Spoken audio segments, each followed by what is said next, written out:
오늘 말씀의 제목은 인간과 에덴 동산, 이런 제목으로 함께 은혜를 나누고자 합니다. 오늘 본문은 이제 하나님께서 천지를 창조하시고 마지막에 창조받은 피조물이 바로 인간이죠.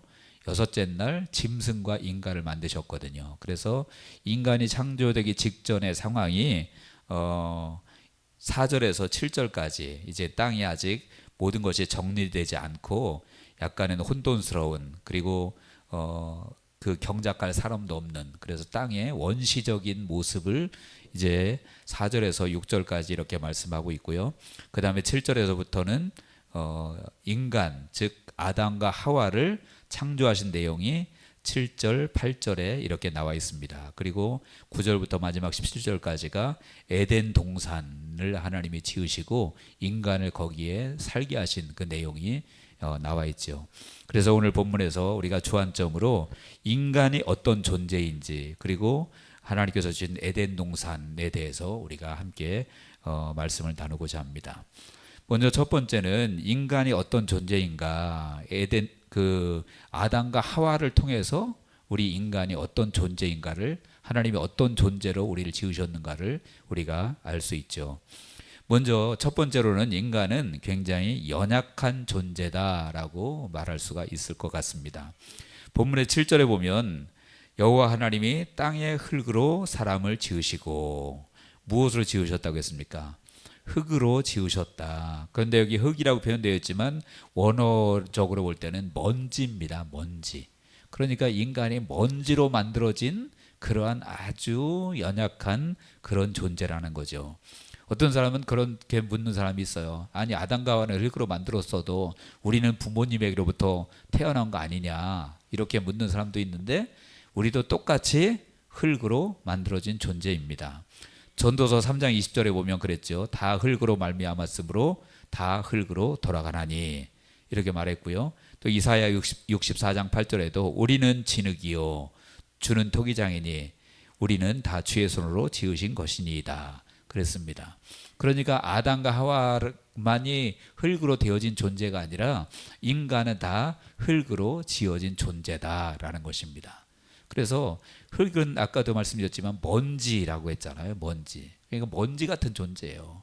먼지 그냥 후 불면 날아가 버리는 존재, 그게 먼지잖아요. 그러니까 우리가 얼마나 연약하고 부질없는 그런, 우리 육체만 놓고 볼 때는 그렇다라는 거예요. 그러니까 우리가 그냥 육체를 위해서, 물론 우리가 건강하게 살기 위해서 노력하는 건 필요하죠. 우리 육체도 하나님 주신 것이니까. 그렇지만 마치 육체가 우리 인생의 전부인 것인 양, 육체를 위해서는 그냥 온갖 걸 다 하면서 정말 중요한 건 놓치는 경우도 많이 있잖아요. 근데 여러분, 우리는 육체에 생명을 걸지는 마시기 바랍니다. 소중하긴 하지만 그렇다고 육체에 생명을 걸 이유는 없다라는 거예요. 그래서 얼마나 연약한 존재냐, 시편의 기자는 그렇게 시편에 기록하고 있습니다. 시편 103편 14절 15절에 보니까 이는 그가 우리의 체질을 아시며 우리가 단지 먼지뿐임을 기억하심이로다. 인생은 그날이 풀과 같으며 그 영화가 들의 꽃과 같도다. 우리가 단지 먼지뿐임을 하나님이 아신다고 그랬고요. 우리 인생이 그날이 풀과 같다. 그리고 그 영화가 들의 꽃과 같다라고 말했어요. 그러니까 들풀들, 꽃 펴면 그래도 들풀도 이쁘잖아요. 이쁘지만 얼마 가서 금방 시들어버리고 날아가 버리고 그런 존재라는 거예요. 그러니까 인간이 그렇게 연약한 존재다라는 것이죠.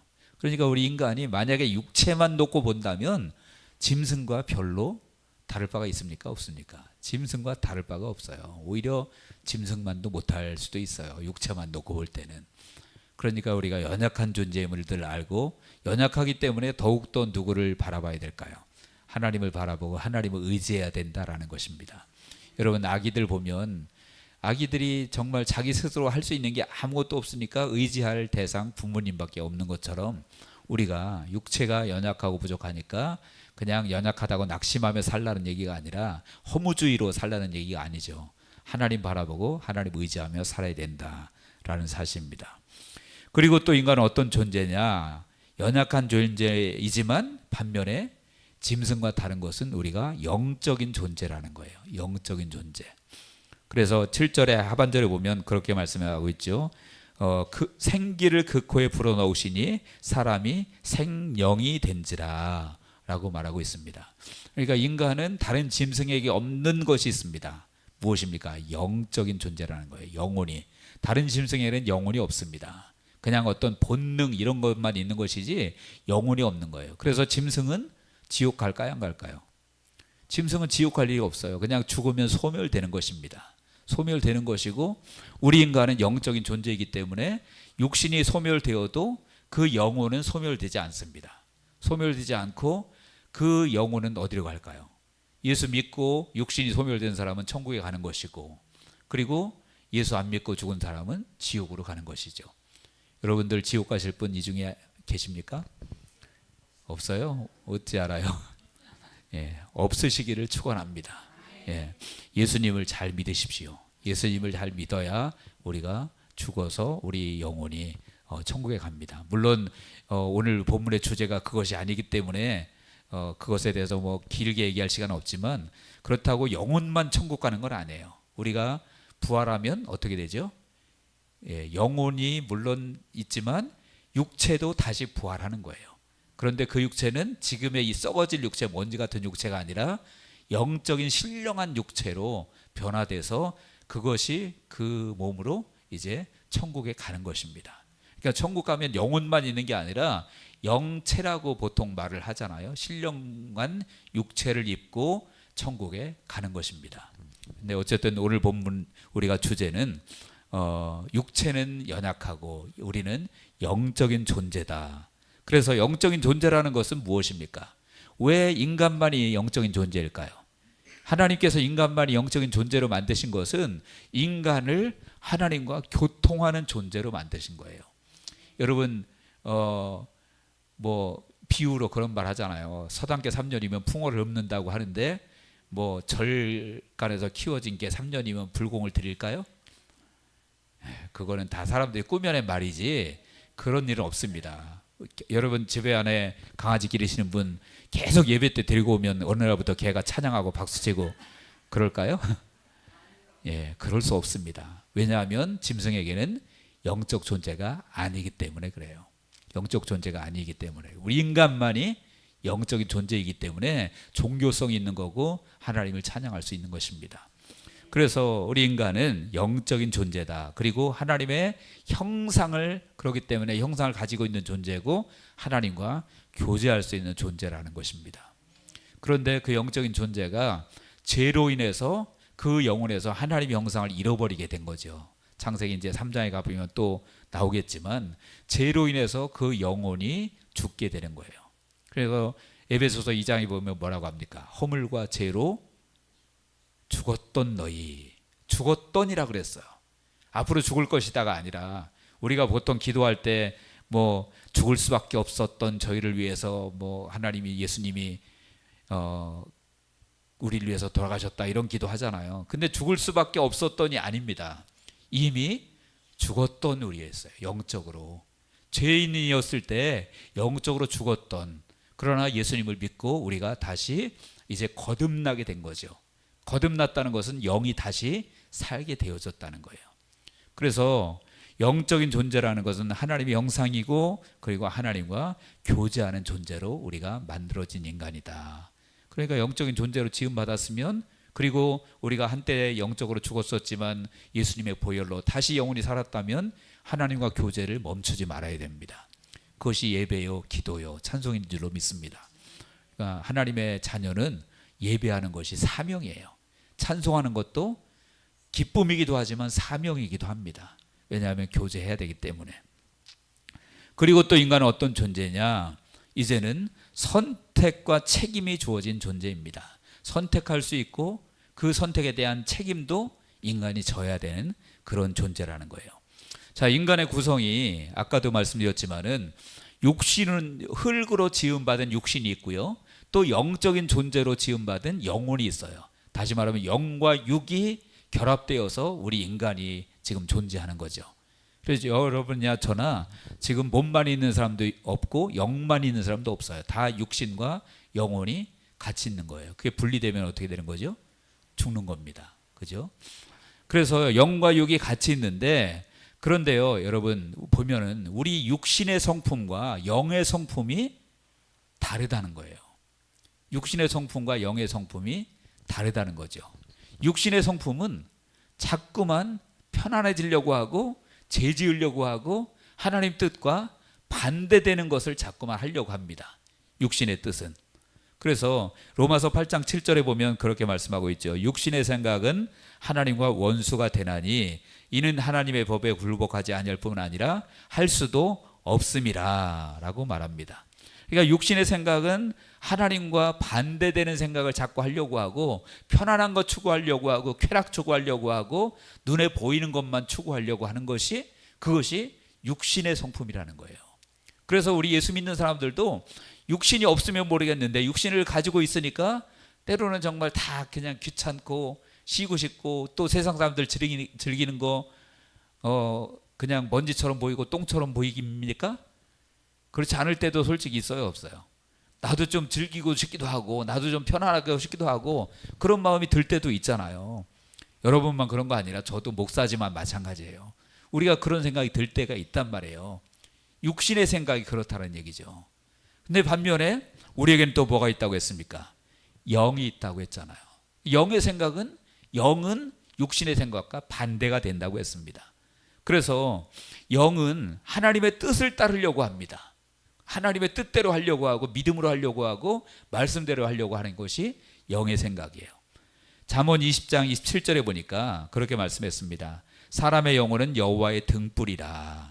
사람의 영혼이 여호와의 등불이라고 했어요. 그러니까 영혼은 하나님의 뜻대로 살려고, 그 영혼의 의지는 그렇단 말이에요.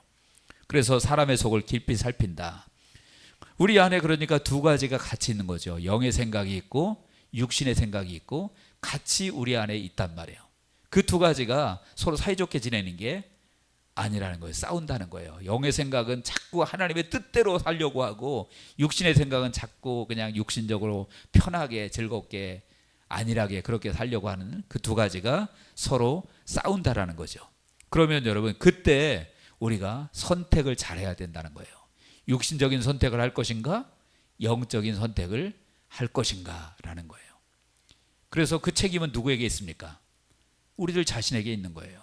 내가 육신적인 걸 선택할 것인지 영적인 것을 선택한 것인지 하나님이 우리를 기계로 지으신 것이 아니잖아요.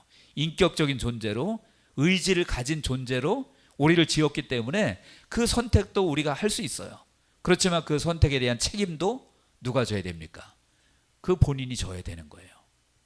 그래서 로마서 8장 12절과 13절에 보면 그랬죠. 그러므로 형제들아 우리가 빚진 자로 돼 육신에게 져서 육신대로 살 것이 아니니라. 너희가 육신대로 살면 반드시 죽을 것이로되 영으로서 몸의 행실을 죽이면 살리니 라고 말씀하고 있습니다. 그러니까 영적인 선택을 하면 사는 거예요. 그렇지만 육신적인 선택을 하면 죽는 것입니다. 여러분 이 영적인 우리 육체도 그렇거니와 또 오늘 본문에 보면 이제는 두 나무가 또 있었죠. 그것도 선택할 수 있는 것입니다. 에덴 동산에 두 나무를 하나님이 물론 뭐 수요 없이 많은 나무가 있지만 대표적인 나무가 두 가지 나무가 있었죠. 무슨 나무입니까? 하나는 생명나무요, 하나는 선악과 선악을 알게 하는 나무다 그랬습니다. 그런데 생명나무는 어떤 나무입니까? 생명나무는 쉽게 말하면 영생하는 나무예요. 3장 22절에 보십시오. 거기 보면 그랬습니다. 창세기 3장 22절에 보니까 여호와 하나님이 이르시되 보라 이 사람이 선악을 알게 하는 일에 우리 중 하나같이 되었으니 그가 그의 손을 들어 생명나무 열매도 따먹고 영생할까 하노라. 생명나무 열매도 따먹고 영생할까 하노라. 그렇게 말씀하셨죠. 그러니까 이 생명나무는 영생의 나무라는 거예요. 반면에 선악을 알게 하는 나무는 어떤 나무입니까? 이거는 죽음의 나무예요. 먹으면 어떻게 된다고 했습니까? 반드시 죽으리라 그랬잖아요. 그러니까 생명나무가 있고 그 죽음의 나무가 있습니다. 선악과가 있죠. 근데 그것을 선택은 본인이 할 수가 있어요. 무엇을 생명나무 열매를 먹을 것인지 아니면 선악과를 먹을 것인지 선택을 할 수 있지만 문제는 그 선택에 대한 책임이 누구에게 있습니까? 그 자신에게 있다라는 거예요. 순종하면, 하나님의 말씀에 순종해서 육신적으로 사는 것이 아니라 영적인 걸 선택하고 또 선악과가 아니라 생명나무의 열매를 따먹으면 그 사람은 이제 영생할 수 있지만, 주님의 뜻과 반대되게 육신의 것을 선택하고 선악과를 선택하면 그 사람은 죽는다는 거예요.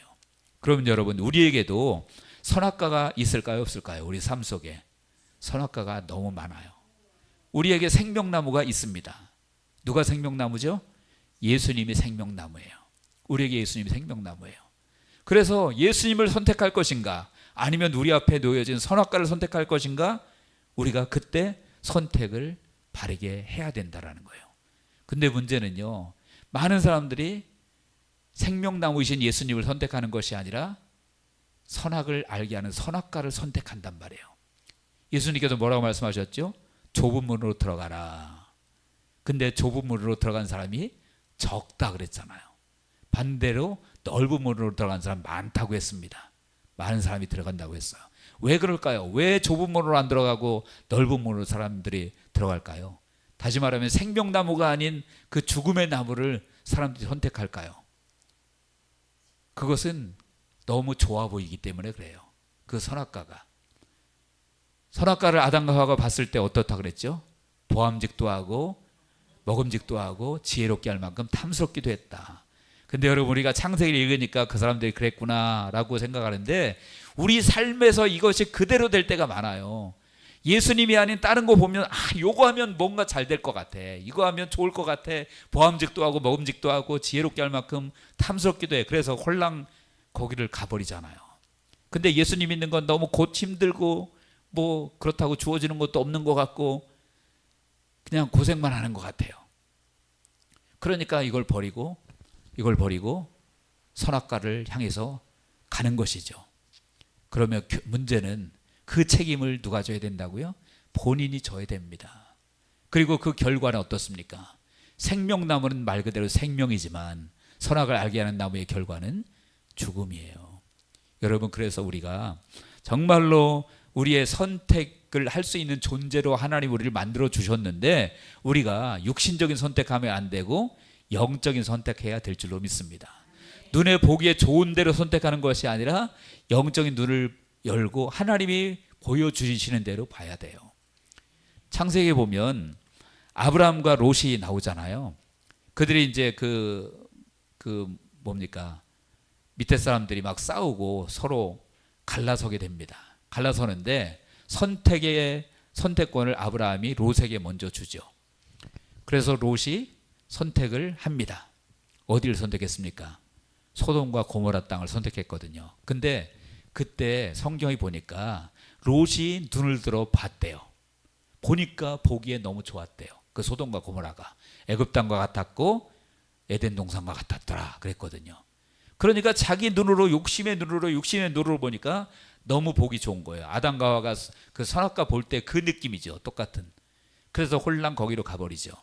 근데 아브라함은 자기가 자기 눈으로 바라본 게 아니라 하나님께서 아브라함에게 말씀하셔서, 야, 눈을 들어서 한번 동서남북을 바라봐라. 하나님께서 바라보라고 말씀하시거든요. 그러니까 아브라함이 눈을 들어서 하나님이 바라보라고 하신 땅을 바라보는 거예요. 그러면서 하나님께서 내가 보이는 이 땅을 너에게 주리라 라고 말씀하시거든요. 그 결과는 우리가 잘 알듯이 소돔과 고모라는 멸망의 땅이 되어져 버렸죠. 그러나 아브라함은 가나안 땅, 젖과 꿀이 흐르는 그 땅을 차지하게 되어진 것입니다. 그러니까 우리가 정말로 눈에 보기에는 항상 선악을 알게 하는 나무가 더 좋아 보여요. 세상에 보이는 것들이 더 좋아 보여요. 근데 주님이 선택하라는 것은 그거 하면 왠지 고생할 것 같고 힘들 것 같고, 저도 목회하면 목회해가지고 어떻게 먹고 사나, 옛날에, 요새 말고요. 인간인지라 그런 생각을 할 때도, 더군다나 요즘에 제가 우리 교역자 광고를 냈잖아요. 옛날에는 이게 죄송합니다. 뭐 갑을 그렇게 표현하면 조금 그렇지만 어쨌든 볼 때 그래도 담임 목회자가 오는 부교역자를 면접을 보고 막 조건을 가려서 받을 사람 받고 안 받을 사람 안 받고 막 이래야 됐거든요. 그렇게 했거든요. 근데 요즘은 바뀌었어요. 면접을 누가 누구한테 보냐 하면 오는 사람이 담임 목사를 면접을 봐요. 이거 이렇게 해줄 수 있어요? 이거 이렇게 해줄 수 있어요? 네, 그래가지고 이게 얘기하다 보면 지금 누가 누구를 면접하고 있는 거지? 막 그래요. 전화를 한 2번 받았는데 그래서 제가 야, 슬픈 일이다. 뭐 우리 교회에서 교육자를 못 모셔서 슬픈 게 아니라 어떻게 교육자들 목회자들도 사람들이 생각이 이렇게 달라졌을까? 뭐 옛날 얘기해서 죄송합니다만은 제가 전도사 때만 해도 그야말로 교통비만 줘도 감지덕지하고 가고 그랬거든요. 근데 요즘은 안 그렇더라고요. 눈에 보이는 것 좋은가 안 좋은가 이런 거를 다 따지고 그러는 거예요. 그래서 여러분 기도 많이 하셔야 됩니다. 정말 주님의 마음을 품고 주님의 심장을 가진 사람이 우리 교회 일꾼들로 세워지도록 기도하시길 바랍니다. 그러니까 우리는 선택을 할 때 반드시 영적인 눈으로 주님의 눈으로 바라보시기 바랍니다. 그래야만 처음에는 그것이 힘들어 보이고 어려워 보여도 그것이 생명의 길이라는 거예요. 생명의 길이고 축복된 길임을 우리는 기억해야 될 줄로 믿습니다. 그래서 인간의 존재, 연약하고 부족한 존재다, 먼지 같은 존재다, 그러나 영적인 존재다, 하나님과 교제하는 하나님의 형상을 가진 영적인 존재다, 그리고 선택과 책임이 있는 존재다라는 말씀을 드렸습니다. 크게 두 번째로 오늘 에덴 동산에 대해서 한번 말씀을 통해서 보겠습니다. 에덴 동산을 통해서 우리가 무엇을 알 수 있을까요? 한마디로 말하면 에덴 동산은 하나님의 사랑인 줄로 믿습니다. 아담과 하와를 위해서 가장 너무 좋은 완벽한 조건을 갖추어진 에덴 동산을 만드시고 거기에 그를 살게 하신 거예요. 그래서 에덴 동산이 어떤 동산이었다고 했습니까? 9절에 보니까 여호와 하나님이 그 땅에서 보기에 아름답고 먹기에 좋은 나무가 나게 하시니 보기에 아름답고 먹기에 좋은 나무가 있게 하셨다. 그리고 생명나무와 선악을 알게 하는 나무도 거기에 주셨다라고 말씀합니다. 그리고 10절에서 14절에 보면 여러 가지 강의 이름이 나오죠. 강의 이름이 나오고 거기에 정말 아름다운 금수강산, 금이 막 있잖아요. 강마다 금이 있었고 보석들이 나왔다 그러잖아요. 그러니까 말 그대로 금수강산이에요. 뭐 우리나라 아름다운 금수강산 그러지만 에덴 동산에 비하면 뭐 아무것도 아니죠. 그런 금수강산을 만들어 놓고 하나님이 아담과 하와를 살게 해주신 거예요. 그러니까 거기에 하나님의 사랑이 담겨져 있는 것입니다. 근데 여러분, 지금도 우리에게 주신 에덴 동산이 있습니다. 그 에덴 동산이 어디일까요? 저는 그것이 교회라고 믿습니다. 그리고 가정이라고 믿어요. 교회와 가정이 하나님이 주신 에덴 동산이라는 거예요. 근데 그렇기 때문에 교회와 가정에도 생명나무가 있죠. 에덴 동산에 생명나무가 있었듯이 교회와 가정이라는 에덴 동산에도 생명나무가 있습니다. 그 생명나무가 바로 예수님이시죠. 예수님이 교회 안에 계십니다. 그래서 예수님이 생명나무라는 거예요. 그리고 교회에 은혜의 강, 생수의 강이 흐르는 곳이 교회입니다. 에스겔 47장 거기에 보면 여러분들 잘 아실 거예요. 성전에서 물이 스미어 나오는데 그 물이 이제 점점 많아져서 처음에는 발목, 무릎, 허리, 그 다음에 큰 강이 되었다 그랬죠. 그리고 그 강에는 보니까 강 좌우에는 달마다 새로운 열매를 맺는 그러한 과실나무가 있다 그랬고, 그리고 거기에 수많은 바다의 물고기보다 더 많은 물고기들, 그 물고기들이 있어서 거기에 어부들이 서서 정말 금을 치는 곳이 될 것이다. 그러니까 풍성한 그런 현장이 되어지는 거예요. 그것이 이제 교회에, 바로 교회를 비유적으로, 하나님께서 성령으로 역사하시는 교회를 비유적으로 말씀하시는 거거든요. 그래서 지금 교회가 바로 생명나무가 있는 곳이고 은혜의 강이 흐르는 곳이다. 그리고 가정도 마찬가지죠. 가정도 하나님께서 주신 그러한 에덴 동산인 줄로 믿습니다. 근데 여러분, 왜 그것을 우리가 누리지를 못할까요? 교회나 가정에서 에덴 동산의 축복을 누리지 못하는 이유가 무엇일까요? 결국 아담과 하와도 그 에덴 동산을 잊어버렸잖아요. 잊어버렸는데 하나님께서 에덴 동산을 주시고 나서 그들에게 하신 말씀이 있습니다. 15절을 우리 같이 한번 읽어보겠습니다. 15절 시작.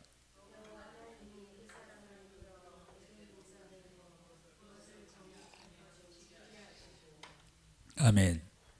여기 보니까 하나님이 에덴 동산에 아담과 하와를 이끌어서 거기에 두시고 그것을 경작하게 하셨고 지키게 하셨다라고 말씀하잖아요.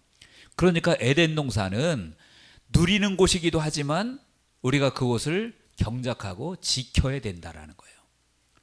그러니까 에덴 동산은 그냥 놀고 먹는 데가 아니라 그것을 경작하고 지키도록 하셨다라는 거예요. 마찬가지입니다. 우리가 교회나 가정도 하나님께서 우리에게 주신 에덴 동산이라고 한다면 우리가 이 교회를 가정을 경작하고 지켜야 될 그럴 책임이 있다라는 것이죠. 그런 책임이 있다라는 거예요. 어떻게 지킬 수 있습니까? 먼저는 순종이 필요합니다. 아담과 하와에게 하나님께서 순종을 요구하신 것이 무엇이냐면 선악과를 두신 것이 왜 그러냐면 순종을 요구하시는 거거든요. 순종을 요구하고 너희가 절대 교만해지면 안 된다라는 그러한 한계선을 두신 것이 선악과예요. 그래서 네가 아무리 대단하고 훌륭한 사람이라고 할지라도 하나님 아래에 있다는 것을 하나님은 알기를 원하신 거예요. 그래서 그것을 따먹지 말라고 말씀하셨고 그것을 통해서 순종을 요구하시는 거죠. 그래서 순종하기만 하면 그리고 그것을 지키면 이제는 그 에덴 동산은 진짜 에덴 동산이 되어지는 거예요. 근데 왜 지키라고 했을까요? 지키라는 거는 지켜야 될 대상이 있다라는 거예요. 뭔가의 외부에 적이 있다라는 거죠. 그러면 에덴 동산에 있을 때 그 당시에 적이 있었을까요? 없었을까요? 있었어요. 마귀가 있었잖아요. 마귀가 와서 딱 시험하잖아요. 이거 선악과 따먹지 말라 그랬어? 아니 따먹지 말라고 한 게 아니라 먹지도 말고 보지도 말고 만지지도 말라고 했어. 그러니까 마귀가 이미 거기에 있었다라는 거예요. 그러니까 지켜줘야 되는 거예요. 교회도 마찬가지입니다. 교회나 가정도 우리가 순종함으로 지켜야 되고요. 그리고 더 나아가서는 이제는 영적인 싸움을 통해서 우리가 지켜야 된다라는 거예요. 순종이 무너지면 교회가 무너집니다. 가정도 마찬가지예요. 그래서 예수님께서 요한계시록에 그 아시아 7교회에 편지를 써보내라고 하시잖아요. 그때 에베소 교회에 그런 편지를 씁니다. 요한계시록 2장 5절인데 그러므로 어디서 떨어졌는지를 생각하고 회개하여 처음 행위를 가지라. 만일 그리하지 아니하고 회개하지 아니하면 내가 내게 가서 내 촛대를 그 자리에서 옮기리라. 회개하라고 말씀하십니다. 어디서 떨어졌는지를 생각하고 회개해서 처음 행위를 가지라 라고 말씀하세요. 그러니까 순종하지 못했던 것, 사랑하지 못했던 것 어디서 그랬는지 찾아보고 회개하라. 그렇지 않으면 촛대를 내게서 옮기겠다라고 말하잖아요. 그러니까 교회도, 여러분 교회는 영원히 무조건 안전한가요? 아니에요. 교회도 무너질 수 있는 거예요. 예루살렘 교회도 무너졌고 교회도 무너질 수 있습니다. 처음 행위를 가지지 아니하고 사랑을 포기하고 그러면 하나님이 촛대 옮기시면 교회 무너지는 거죠. 무너지는 거예요. 가정도 마찬가지고요. 그래서 우리가 순종함을 통해서 교회를 지키고 가정을 지키고 그래야 되고 또 영적 싸움을 통해서 교회를 지키고 가정을 또한 지켜야 됩니다. 왜요? 아까도 에덴 동산에도 그랬지만 영적인 대적이 있기 때문에 그래요. 여러분 우리가 이 다음에 정말 장래에 천국 갈 그 천국은 마귀가 없어요. 그때는 마귀는 영원 지옥에서 그냥 형벌을 받고 지옥에 갇혀 있는 때이기 때문에 그 우리가 장래에 갈 천국은 거기는 마귀 걱정할 필요가 없습니다. 그렇지만 이 땅의 교회, 이 땅에서 우리가 살아가는 동안은 우리가 마귀와의 싸움은 필연적으로 있을 수밖에 없다라는 거죠. 필연적으로 있을 수밖에 없어요. 그러니까 교회도 그냥 교회니까 마귀가 근처에 얼씬도 못한다? 그러면 뭐 저 교회들 문제 있는 교회가 생겨날 이유가 없죠. 교회도 마귀가 얼마든지 역사할 수 있단 말이에요. 어쩌면 마귀의 최고의 타켓이 교회와 가정이에요. 무너뜨리려고 하는 거죠. 그래서 아가서 2장 15절에 보니까 그런 말씀이 있습니다. 우리를 위하여 여우 곧 포도원을 허는 작은 여우를 잡으라. 우리의 포도원에 꽃이 피었음이니라. 우리의 포도원에 꽃이 피었다. 다시 말하면 꽃 피고 난 다음엔 열매가 맺힙니다. 그리고 꽃은 꽃 자체로 아름답죠. 그러니까 그 포도원이 아름다운 포도원이고 이제 열매가 익을 때가 되었는데, 열매가 맺힐 때가 되었는데, 그런데 그 포도원을 허는 누가 있다고 합니까? 작은 여우가 있다 그래요. 그러니까 그것을 잡으라고 말하고 있어요. 그러니까 교회는 영적인 싸움이 반드시 필요하다라는 거예요. 그래서 그렇기 때문에 기도하지 않으면 안 됩니다. 기도하지 않으면 안 되고 우리가 무장하지 않으면 안 된다는 거예요. 여러분, 싸움에 나가는 군사는 반드시 무장하잖아요.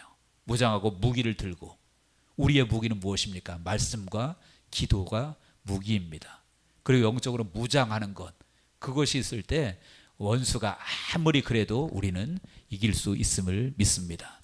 그래서 에덴 동산은 너무 아름답고 인간을 위한 하나님의 사랑의 표시이고, 그것을 우리에게 하나님께서 지금도 주셨지만 그것이 그냥 가만히 앉아있다고 놀고 먹는다고 저절로 에덴 동산이 유지되어지는 것이 아니라, 그것을 지키기 위해서는 우리가 주님 앞에 순종하는 그 순종이 필요하고요, 그리고 지키고 경작하는 것이 필요하다라는 것입니다. 그래서 말씀과 기도로 늘 깨어 있어야 되고 무장해야 되고, 그러면 우리 교회가 사는 거예요. 교회만 그런 것이 아니라 가정도 똑같죠. 여러분들 가정에서, 그래서 가정의 파수꾼이 되셔야만 합니다. 여러분들 가정들 다 있으시잖아요. 뭐 식구가 많든 적든, 한 명이든 두 명이든 가정이 있으면 내 가족에 내가 파수꾼으로 서야 된다라는 거예요. 남자 여자 그런 걸 따질 것이 아니라 영적으로 깨어있는 사람이 가정의 파수꾼이 되는 거죠. 그래서 우리 가정에 원수 마귀가 역사하지 못하도록 그렇게 날마다 말씀으로 기도로 무장해야 되고 깨어 있어야만 됩니다. 그러면 그 가정이, 또 그 교회가 에덴 동산의 기쁨을 누리는 그런 교회와 가정이 되겠지만, 우리가 깨어있지 못하고 지키지 못하면 그냥 마귀가 제집 드나들듯이 마음껏 유린하고 그렇게 되어지겠죠. 그래서 우리 이삭교회는 정말 영적으로 깨어있기를 축원합니다. 그리고 말씀과 기도로 하나님이 주신 이 동산, 에덴 동산, 우리에게 하나님이 너무 사랑하셔서 주신 이 교회, 또 오늘 또 특별히 4층도 주셨잖아요. 그러면 기도, 말씀으로 승리하시길 바랍니다. 그래서 우리 이삭교회는 또 이삭교회뿐만 아니라 여러분의 가정과 여러분의 삶의 현장, 사업장 모든 것이 오늘 오전에 말씀드렸듯이 하나님의 나라가 충만하고 에덴 동산의 기쁨이 넘치는 그러한 교회와 가정과 여러분 삶의 현장이 되어지기를 주님의 이름으로 간절히 축원합니다. 기도하겠습니다.